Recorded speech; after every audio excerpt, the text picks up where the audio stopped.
Welcome to Neo Hinduism.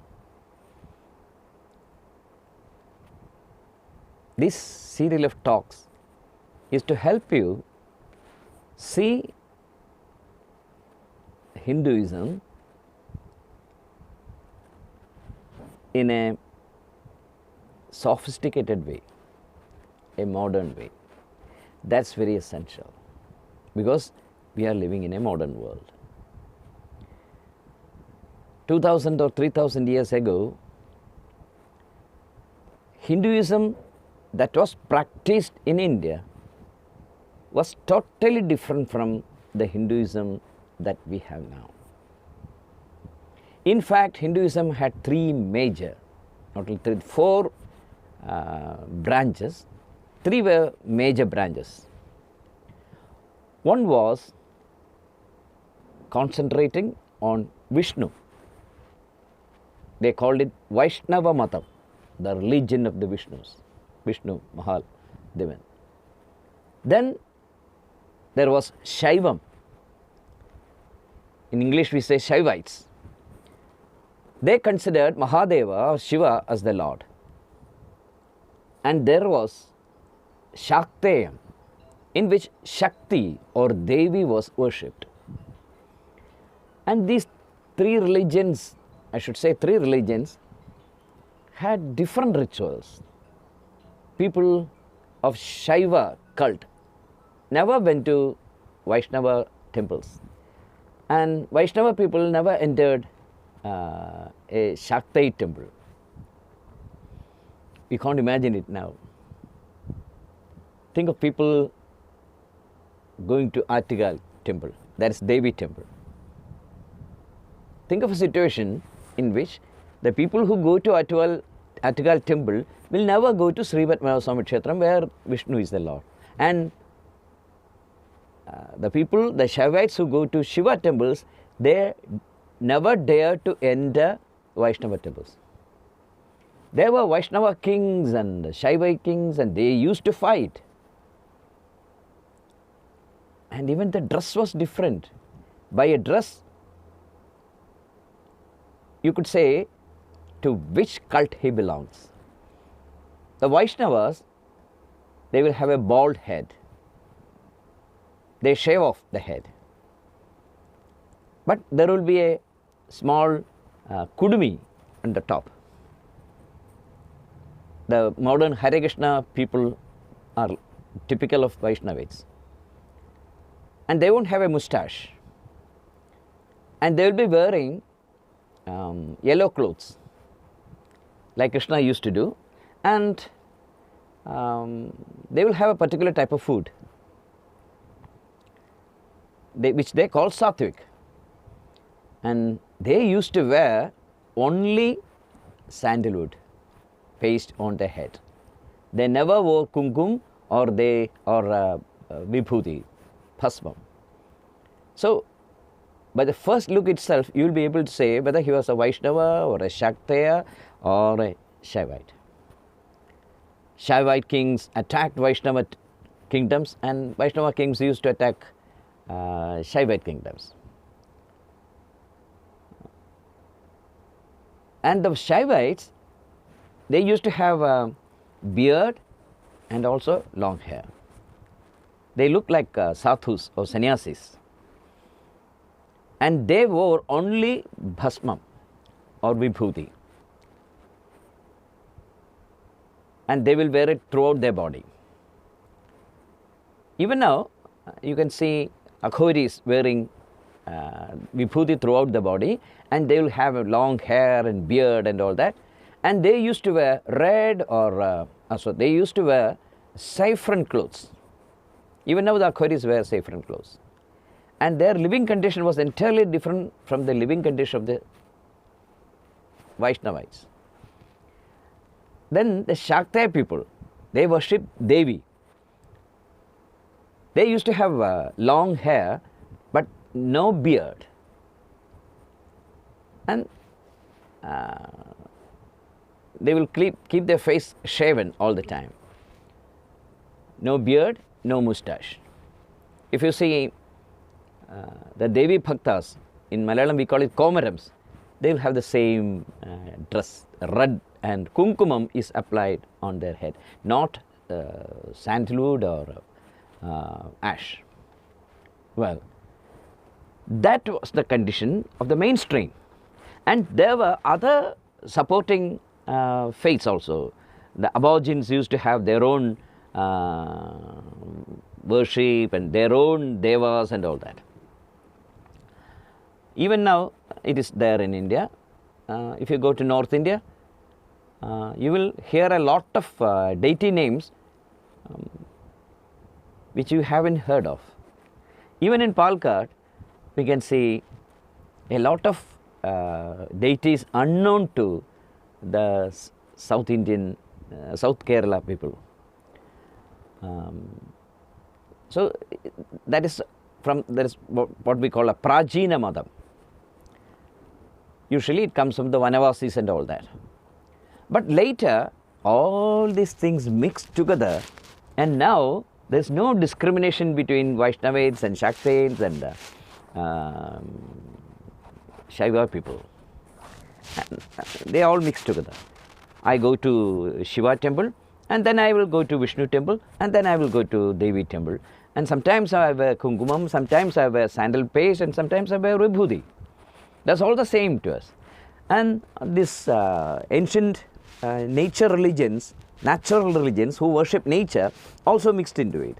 That's why we have worship of snake, etc. There are temples devoted to snakes. In Kerala, there is a temple devoted to creatures, small creatures. Some temples are devoted to spiders. Like that. Okay, that's good, because as we grow, we become more and more tolerable. I believe that after 25 or 30 years, in India, at least in India, Christianity and Islam and Hinduism and Buddhism and Parsi religion, Zoroastrianism, all this will join together and to form another religion, where there will be a lot of practices common. That will happen even if we try to block these things and try to become very conservative. That will happen because it has to happen. Vaishnavites never used to visit Shaivites at a time. At a particular time, they've never even looked at the faces. But now, it's all mixed up. We don't know whether one is a Vaishnava or Shaiva, or we haven't even heard of those religions. We are very tolerant people, and we can adjust to any situation. At the same time, we don't use the values. We never lose the values. Well, so what I was trying to tell you, that Hinduism is 2000 years back. Now Hinduism has become very, very different. So what will happen after 100 years? Because the growth is very fast now. It's a revolution of communication. So revolution will be fast. I will say evolution will be fast in our mind, and definitely there will be a great change. That's why a Neo Hinduism is required. Otherwise, our approach to religion will become outdated. See, 60% of the people in America and even Europe, they don't believe in religion. They will just say, I love Christ, but I am not a Christian. That's a trend going throughout the world. Even in the Gulf countries, there are so many Muslims who refuse to say that they are Muslims. But they believe in Allah and they love Prophet. But I don't want to become a part of the religion, because I don't want to obey things other people say. Why should I obey? Why can't I think myself? I have got education and I can think. And why should I listen to the uneducated religious leaders? They haven't read any book, they have only read their own books, and they try to teach me, a person who has taken so much pain to know and understand, collect information, and they are teaching us, and we should obey them without any question. That's not possible.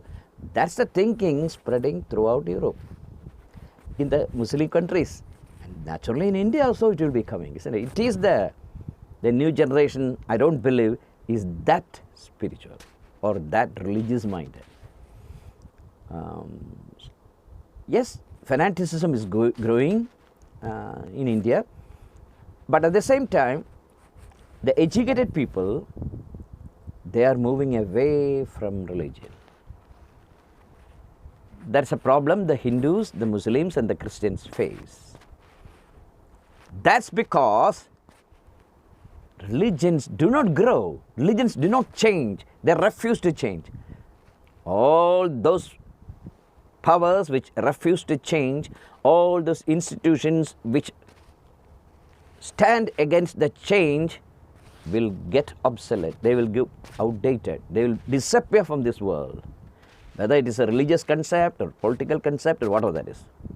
They say we have Sanatana Dharma. It became Sanatana not because of the work of any organization, not because of the work of any saint, not because of the work of priest. It remains Sanatana because it has a transgeometric nature, like the forest. So that's a big difference between Hinduism and other religions. Let us take the Semitic religions, Islam, Judaism, Christianity. They are all great religions. They were born in deserts. They were all born in the Middle East. In a desert, a leader has to be followed for safe living. A village will have a supreme ruler, and 100 villages will join together have a sultan. That's how they live. That's why democracy is not that popular in the Middle East. The kings are ruling. That's the nature. The people's nature becomes that of real nature. When you go for a journey, one camel will be there leading and other camels will follow as a line. That is essential in a desert, because there won't be much oasis, so you have to follow a particular path, and generations will be going through that same path. That's why Christianity has got 10 commandments by which you should live. That's a commandment. You have to. If you don't follow that, you won't be accepted as a Christian and you won't get a space in heaven. You will be thrown to hell. That's the understanding. That's what you have to understand. Islam also teaches like that. They got certain rituals to be followed, and if you don't follow those rituals, you're not an Islam. You won't be accepted in the heaven. Even Judaism is like that. All the Semitic religions give much importance to hell and heaven, and a lot of commandments will be there, a lot of rulings. But Hinduism doesn't talk of hell and heaven. It is there in the Puranas, but we don't care much for it. Why? Because our gurus have made it clear that if you just chant the name of Lord, then your name won't be in the list of people going to hell. If you drink a drop of Ganga water with the mantra Gange cha Yamune chaiva Godavari Saraswati Narmade Sindhuka Vedi Jalesmin Sannidhi Guru, and then drink it, over. You are deleted from the list to hell. Like that, if you recite Lalita Sahasranamam or Vishnu Sahasranamam once, then your place in the heaven is reserved. And heaven and hell are not eternal according to the great gurus. They are only some passing phases in the great journey of the soul. So, Hinduism doesn't give much importance to hell and heaven. It doesn't give importance to commandments. There is no constitution. And the gurus never order. Gurus only suggest. Even if you take Bhagavad Gita, there Sri Krishna never orders Arjuna to do things. After all the teachings, what does Krishna say? Krishna says, Arjuna, these are the facts. Well, you can ponder over these things. You listened to my speeches, now you start thinking on that.